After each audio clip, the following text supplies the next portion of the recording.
Good evening, dear students. So, last class we discussed about Thomas Alva Edison. So, I asked you to do a project about Thomas Alva Edison. Some of you had submitted to me. Rest, kindly do submit it as soon as possible. Those who have submitted have also stuck picture of Thomas Alva Edison. Good. That's a nice work, and I'm so happy to know that you have improved your handwriting. Okay, so now we'll come to your next chapter. That is in your textbook, page number 17. The Angry Dragon. So, what is the lesson? The Angry Dragon. So, about Thomas Alva Edison, I hope you completed the answers. We have already done it through our Zoom class. Now let's see what is this angry dragons. So have you seen dragon somewhere? Yes, in pictures, in movies. Okay, now let's see what this lesson is all about. Dragons are legendary creatures with some features similar to reptiles. There are two main traditions of dragons, that is, European dragons and Chinese dragons. Now, let's see what is given. What kind of creatures do you think they have? Circle the words that describes them. So, you can look at the picture and find out their features. Okay? Now we'll come to our lesson. A long time ago, at the foot of a mountain in China, there was a lovely village. The village had plenty of water and crops grew well. Everyone had enough to eat and people were happy. Then everything changed. So, this is about a lovely village in China. Now, let's see what it is.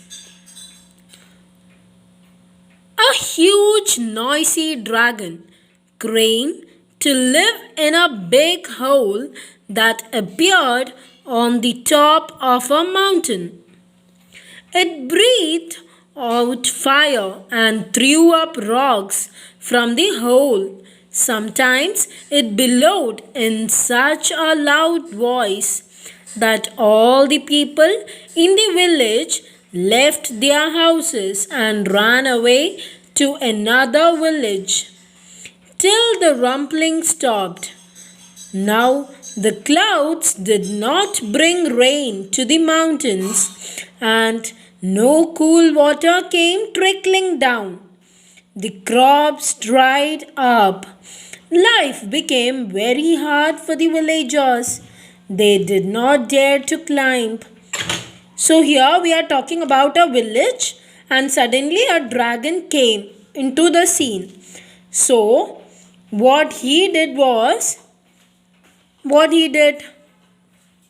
he made loud voices. Okay, and the villagers were so frightened. It breathed out fire and threw up rocks.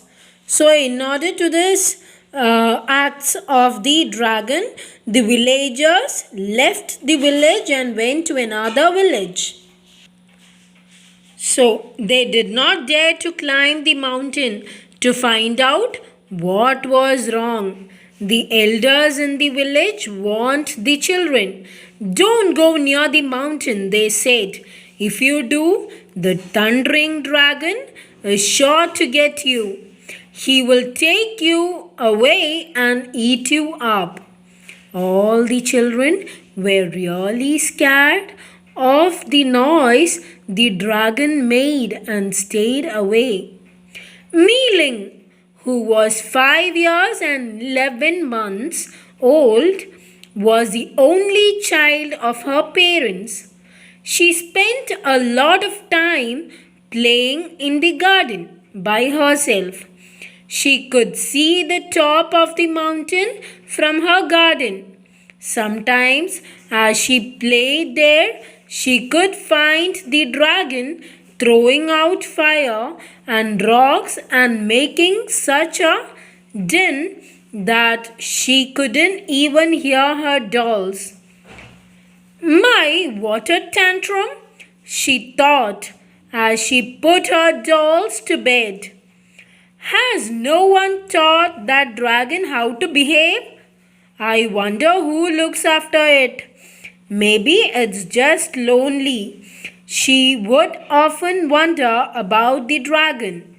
The more she thought about it, the more she felt that the dragon was really lonely.